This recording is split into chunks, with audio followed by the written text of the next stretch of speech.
Muy buenas a todos y bienvenidos a Frozen Frame. Yo soy Rafa Rodríguez y hoy toca hacer un pequeño disclaimer para todos los que nos estáis escuchando en Spotify, iVoox o YouTube. Y es que parece que mis vecinos se han puesto todos de acuerdo para generar todo el ruido posible, así que intentaremos que se cuele el mínimo de ruido de fondo para que podáis disfrutar de este episodio. Un episodio que de hecho se viene interesantísimo porque hoy me acompaña Miquel Echarri. Miquel es docente y periodista especializado en cultura, ocio y tendencias y empezó a colaborar con El País en el año 2004. Ha sido director de revistas como Primera Línea y Cinevisión, además de coordinador de la edición española de Port Magazine, el magazine británico de modas y tendencias. ¿Qué tal, Miquel? ¿Cómo estás? Muy bien, Rafa. ¿Qué tal tú? Muy bien. Muchas gracias por acompañarme en este pequeño reducto del internet en el que nos juntamos para hablar de películas, cosa que tú controlas pues al completo. De nada, hombre, Rafa. Siempre es un placer hablar de cine y más con gente de confianza, con gente con la que te sientes a gusto. O sea, que el placer es mío, vamos. Pues bueno, si te parece, vamos ya con el disparo de salida. Como decía por aquí, bueno, tienes una experiencia larguísima, así que creo que podrías sintetizar cuáles crees que son los 3 ingredientes que, bueno, a tu gusto personal, evidentemente, tiene que tener una gran película. Sé que es una tarea difícil, pero bueno, no sé si tú tienes ahí 3 rasgos que creas que son importantes. Buf. 3 ingredientes. A ver, quizá voy a insistir en lo obvio, pero desde luego una gran película tiene que tener un cierto nivel de excelencia técnica. Es decir, tiene básicamente que estar bien dirigida, pero no solo bien dirigida. Yo insisto mucho en que el cine es un deporte de equipo, aunque muchas veces, digamos, el solista sea el que se lleva los titulares, y es lógico, ¿no? Pero estamos muy instalados, digamos, en la cultura del hombre y la mujer, sobre todo el hombre providencial, y hablamos mucho del director. Pero digamos que una película tiene que estar bien dirigida. Evidentemente tiene que estar bien interpretada, tiene que estar bien resuelta en todos los aspectos técnicos, tiene que tener un buen guión. Esto es difícilmente negociable. Una película que es muy disfuncional en alguno de esos aspectos difícilmente va a ser una gran película. Luego yo te diría que una segunda característica es que el cine es una forma de arte como muy emotiva, que depende mucho de la conexión emocional con los espectadores. O sea, debe tener la capacidad de remover algo. Y este es un factor totalmente intangible. O sea, no te sabría decir de qué depende eso, porque sí que puede haber unos criterios más o menos objetivos de lo que es la excelencia técnica, de lo que es la solvencia, la factura de un producto cinematográfico, pero ¿por qué una película conecta con espectadores? ¿Por qué una película transporta unos determinados valores, unas determinadas cualidades inmateriales que tienen que ver con la emoción, que tienen que ver también con lo que esperamos de la vida? Pues eso es un misterio. Hay directores que lo consiguen y directores que no. Y luego te diría, puestos a identificar un tercer elemento, aunque va muy conectado con el primero, pero vamos más allá de la técnica, una película tiene que tener personalidad y estilo. Una película tiene que ser un universo en el que te apetezca vivir porque, bueno, pues porque los muebles están en su sitio, porque los paisajes son bonitos, porque la gente es agradable.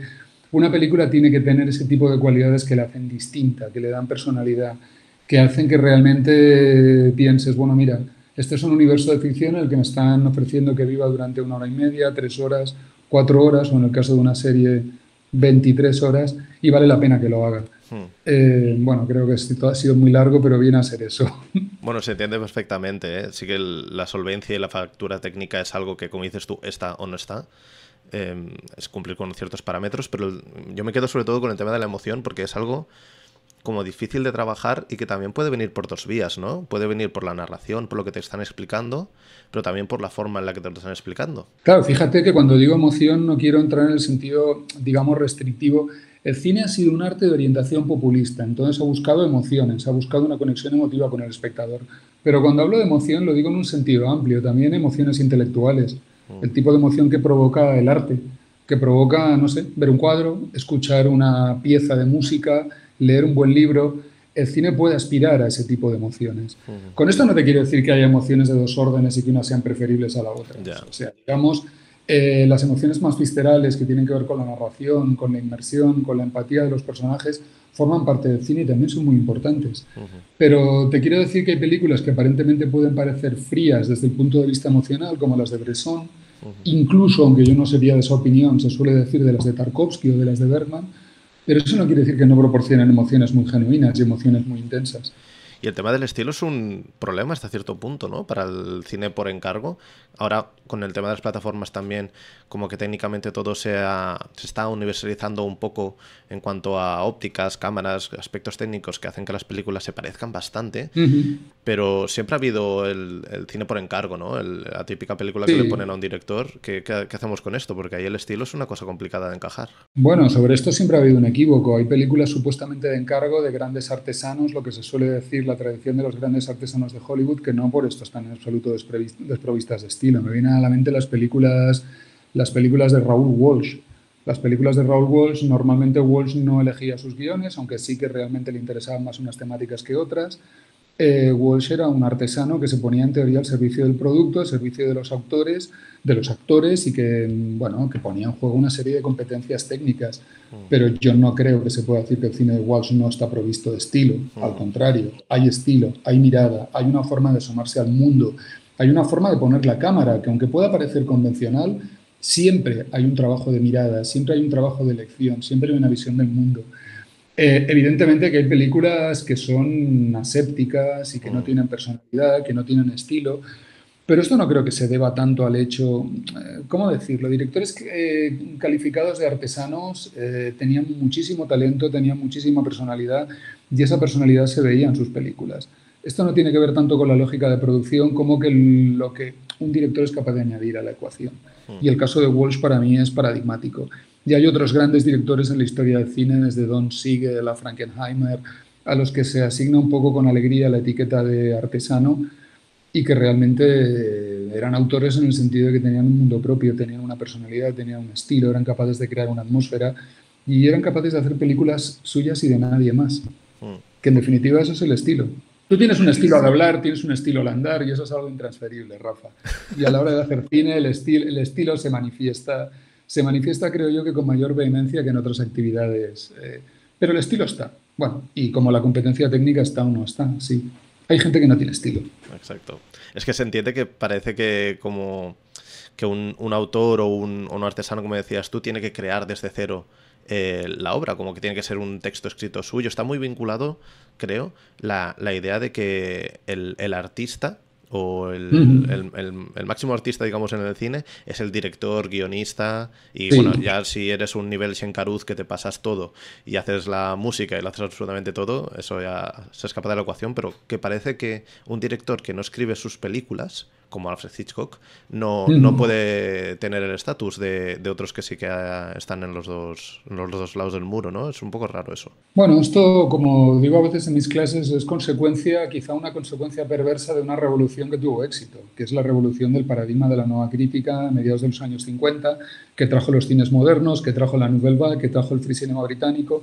Una revolución que tuvo éxito y además una buena revolución que sacudió los cimientos del cine, que dejó un pozo, pero que también de alguna manera en su intento de posicionar el cine en la dimensión del gran arte, a la altura de las grandes manifestaciones del arte modernista del siglo XX, lo que hizo fue crear una serie de estereotipos que íbamos por buenos, ¿no? Asentar en el contexto del cine el estereotipo del genio renacentista, de este tipo excepcional, que es un medium en contacto con los dioses y que todo lo que sale de sus manos es arte, y de alguna manera se estableció esta idea. Y también establecer un poco la idea de que cuando hay control de un aparato de producción, cuando se trabaja sobre guiones ajenos, de alguna manera queda diluida la autoría, ¿no? Y entonces estaríamos hablando de cine de segundo orden. De segundo orden. Yo siempre pongo un ejemplo que ponía Bertrand Tavernier de uno de sus directores parecidos, Marcel Carné. Decía, Marcel Carné no escribía sus guiones, muchos que trabajaban con él decían que rara vez miraba por la lente, en la dirección de autores ensayaba y era muy intuitivo, daba indicaciones, pero a veces también les decía, haced lo que consideréis, confío en vosotros. Entonces, ¿en qué consisten exactamente las cualidades como director de Marcel Carné? Si no se implicaba de manera muy sustancial en ninguno de estos aspectos. Y dice Bertrand Tavernier, pero tú ves las películas de Carné y no puedes negar que son excelentes y que tienen personalidad y que tienen estilo. No puede ser que las películas de Carné saliesen por casualidad. Bueno, al final es como dice su palabra, ¿no? Es un director de orquesta, es alguien que pone Sí. todo a los volúmenes adecuados, o sea, es un trabajo muy complejo y aparte como muy difuso, muy etéreo, muy difícil de explicar la dirección, ¿no? Bueno, yo nunca he estado en un set de rodaje, te lo confieso humildemente, ¿no? He entrevistado a directores, he entrevistado a actores, pero nunca he seguido de cerca la experiencia de un rodaje. Sí, he visto muchísimos documentales sobre rodajes, ¿no? Me imagino la experiencia de un rodaje. Creo que la primera cualidad del director es crear una atmósfera para que una serie de talentos puedan de alguna manera coexistir, cooperar y crear una sinergia positiva. Esto ya es una gran cualidad. O sea, ser no sé si jefe, porque muchas veces el director ni siquiera es el jefe, ¿no? Ser un buen coordinador y crear una buena atmósfera de trabajo es una gran cualidad. Evidentemente, hay directores que hacen mucho más que eso, muchísimo más que eso.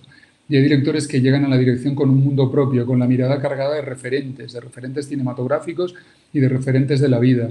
Bergman tiene una visión del mundo que transmite a través de sus películas y eso va mucho más allá de ser un buen jefe que crea un buen ambiente laboral para esta tribu de cíngaros errantes que son la gente del cine, ¿no? Pero creo que la primera cualidad que necesita un buen director es crear unas condiciones en que sea posible hacer un trabajo creativo. Hemos hablado un poco, han salido ciertos nombres de Massar Carné, ha salido también Bresson. No sé si serían estos dos directores, directoras con los que te gustaría acercarte a tomarte un café, una cerveza con ellos, o tienes otros nombres en mente. Yo cuando me preguntabas esto me apunté así de forma rápida unos cuantos nombres y son los que te voy a dar, pero también te digo que si me lo preguntas mañana o pasado mañana, pues te diré otros, ¿no? Yo soy mitómano y no lo soy. O sea, quiero decir que como he entrevistado a mucha gente de una cierta fama, me he acostumbrado a tratar a la gente de una cierta fama y a mis héroes cinematográficos incluso como seres humanos, ¿no? Pero independientemente de eso, sí que soy mitómano en el sentido de que me gusta leer sobre los cineastas, sobre cómo son, sobre sus personalidades, me gusta estar metido en esto.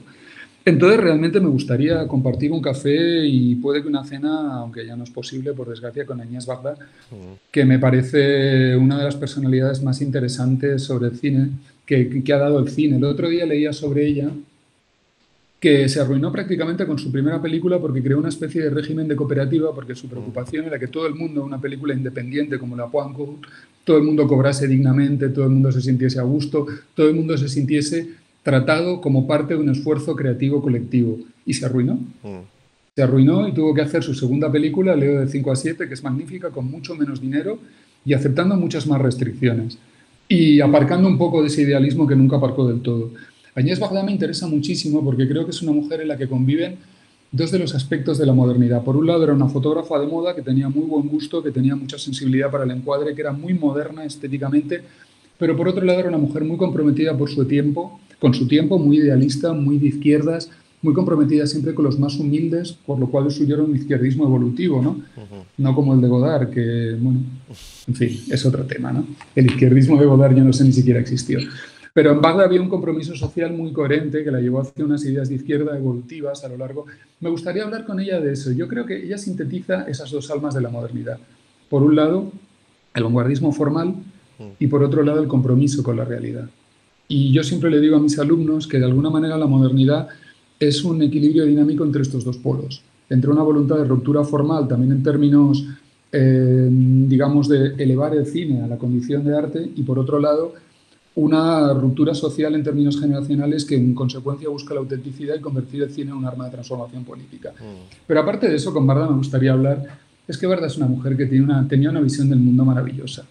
Me gustaría simplemente hablar con ella, escucharla, ver de dónde salían esas intuiciones visuales, esa forma tan sencilla de pasar por una calle con una cámara en la mano, de ver una bicicleta con unas flores y decir sencillamente, esto son una bicicleta y unas flores. Y convertirlo en un instante de poesía cotidiana, ¿no? Entonces, Varda por descontado. También me gustaría hablar con Chantal Akerman porque creo que es una de las mentes más complejas que ha dado el cine.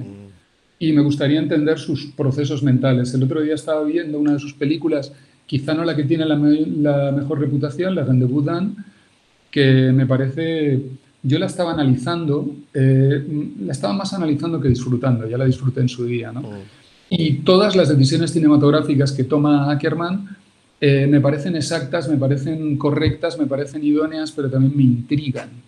No sé qué proceso mental le lleva a filmar las cosas como las filma, a dirigir a los actores como los dirige, a poner la cámara donde la pone, a no moverla o a moverla de manera muy sutil cuando la mueve. Entonces, con Chantal Akerman, bueno, yo le daría la brasa porque le hablaría mucho de cuestiones formales, cuando creo que ella era una gran intuitiva y en el fondo Ya la reflexión sobre cuestiones formales la había hecho siendo muy joven y a partir de ahí tengo la sospecha de que utilizaba el piloto automático. Mm, ¿Con quién más me gustaría hablar? Pues yo qué sé, con John Cassavetes. mm. John Cassavetes es un tipo que tiene una conversación magnífica. Yo también suelo decir en mis clases que John Cassavetes era un gran director, no necesariamente un buen amigo, ni un buen padre, ni un buen marido, pero seguro que era un tipo que tenía muchas cosas interesantes que contar sobre cine, sobre la vida, sobre lo que era ser hijo de inmigrantes en el Nueva York de los años 20, lo que era triunfar como actor y luego arruinarse como director por ser fiel a una forma absolutamente insobornable de concebir el cine. También me gustaría hablar con él. Y bueno, hablar con Kurosawa, con Akira Ostras. Kurosawa, con el gran Akira Kurosawa y simplemente aquí yo creo que hablaría más y escucharía un poco menos porque a Kurosawa necesitaríamos un intérprete de japonés, le tendría que explicar el profundo efecto que han tenido en mi vida películas como Versus o Light Run, que probablemente no son sus mejores películas, pero que son dos películas que a mí realmente me impactaron tan profundamente, me hicieron entender el cine como sentimiento, el cine como aventura, el cine como estética, Mm. el cine como una forma de estar en el mundo y de mirar a la vida. Mm. Entonces, a Kurosawa yo básicamente, como sé que era un hombre que tendía a la depresión y que incluso intentó suicidarse, me gustaría sentarme con él para decirle, mire maestro, usted lo pasó muy mal, pero nosotros gozamos muchísimo con su arte. Si eso sirvió al menos, ¿no? Para que estuviera un poco más aterrizado en el planeta Tierra. Yo comparto lo tuyo, lo que comentas de Ran. A mí Ran fue una película que no sé, que como que era bigger than life. Una sensación Sí, de esto ya no es una película, esto es otra cosa. fíjate que el final de Ran, no sé si lo recuerdas, cuando la cámara se va alejando de esta tragedia humana, en el fondo Mm, minúscula, ¿no? Porque él la muestra como una gran epopeya, pero es una querella feudal. Y la cámara se va alejando de este campo de batalla por el que vaga un rey loco, el rey Lear de Shakespeare, convertido en un señor japonés, mhm, en una de las eras samuráis japonesas. La cámara se va alejando de él y ese efecto relativizador de la experiencia humana, esa especie de poner distancia con el ruido y la furia, y al final acaba prácticamente mostrando una región inmensa de Japón desde una altura sideral en que los seres humanos ya ni siquiera son puntos minúsculos en el encuadre. Ni siquiera es el efecto Kiarostami de diluir a los seres humanos en el encuadre, es que directamente desaparecen. mm. Y Kurosawa nos está llevando a ver el universo desde la perspectiva de Dios o de la naturaleza y comprender hasta qué punto los seres humanos somos insignificantes y nuestras cuitas, querellas y desvelos son polvo de estrellas, como en aquella mítica canción, aquel clásico del jazz de los años 30 de Howie Carmichael. 100%, 100%. Has escogido cuatro perfiles que llevan un poco la tragedia, ¿no? Ya en su día a día.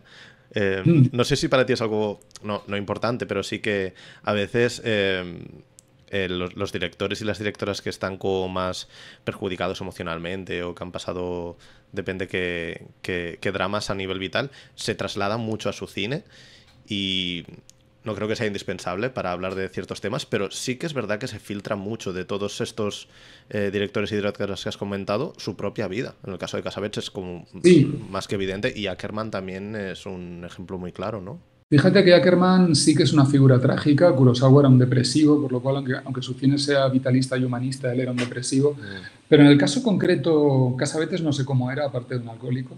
mm, Pero fíjate que en el caso de Áñez Bagda me da la sensación de que era una persona muy feliz.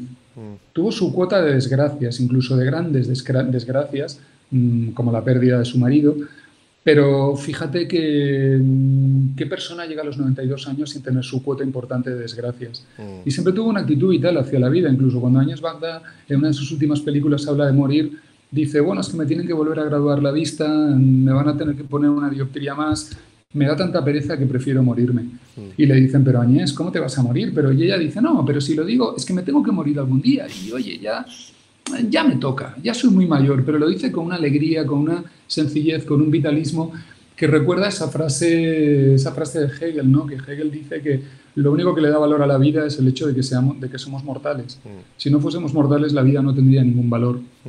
Y Áñez Bagda yo creo que lo entendía mejor que nadie. No sé si en el caso de Bardá es como la directora de esa película que siempre recomiendas o si tu punto de vista en cuanto a recomendar películas se centra más en lo que el que te lo está pidiendo tiene como preferencias. ¿Cuál es esa película que Miquel Echarri recomienda siempre? Pues fíjate que la película que siempre recomiendo cuando doy talleres, cuando hablo con un público no demasiado cinéfilo, es Double Indemnity de Billy Mm, Wilder.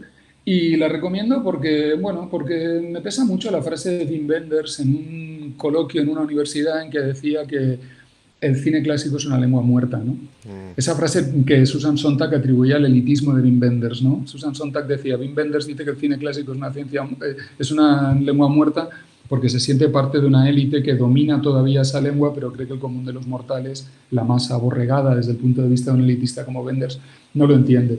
Double Indemnity es una película que si realmente el cine clásico va camino de convertirse en una lengua muerta, es la lección de griego antiguo, la lección de latín, que puede hacer que la lengua muerta no se pierda. Porque es una película sublime, exquisita, aparentemente sencilla, pero que tiene toda la profundidad, toda la riqueza semántica del cine clásico, cuando se hacían películas en apariencia artesanales, pero que tenían toda esa riqueza, ¿no? Lo que también he comentado con vosotros alguna vez, ¿no? Esas películas cebolla, mm, que son varias capas, que tú vas quitando capas y te puedes quedar en la capa superficial, la del argumento, los personajes, la intriga criminal, y es muy satisfactoria, pero si quieres profundizar, si quieres ver la película como una muestra del mejor cine que se hacía en los años 40 en Hollywood, o si quieres realmente encontrar en la película la esencia del cine negro o la esencia del cine clásico, puedes acceder también a esas capas. Puedes profundizar en ella tanto como quieras. mm. Y como ocurre con la cebolla, algunas de estas capas pues te pueden llevar a las lágrimas, a unas lágrimas de emoción estética, ¿no? Aunque aquí ya me he puesto cursi, esto lo puedes editar después. A mí me sorprende mucho de esa película, porque para mí no es... O sea, sí que es clásica porque tiene todos los elementos que podríamos decir para identificar una película clásica del Hollywood de los 40, pero a mí me parece una película ultra moderna. Bueno, sí, y además es una película que a mí también me da pie para hablar mucho de la femme fatale, ¿no? Mm, En este caso, la femme fatale es claramente una villana, ¿no?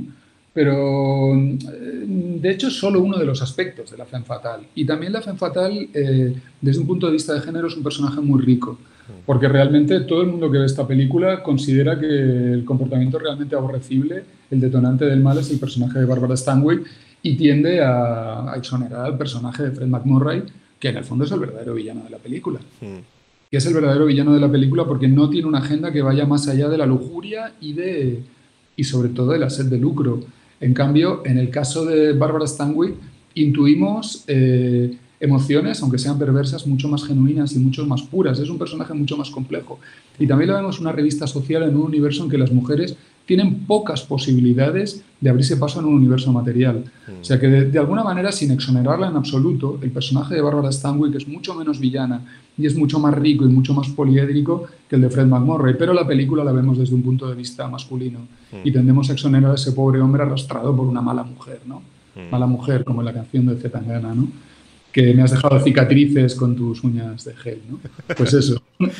Pero lo que comentas tú, al final es el que tiene Él es el que principalmente tiene el poder de decisión de entrar o no en ese juego y él entra. Él entra Claro, por lujurioso y porque sí, porque él quiere. claro, hay líneas de diálogo que yo las comento mucho con mis alumnos. Él dice, eh, yo maté a Dietrichson, lo hice por el dinero y tras una pausa y por la mujer.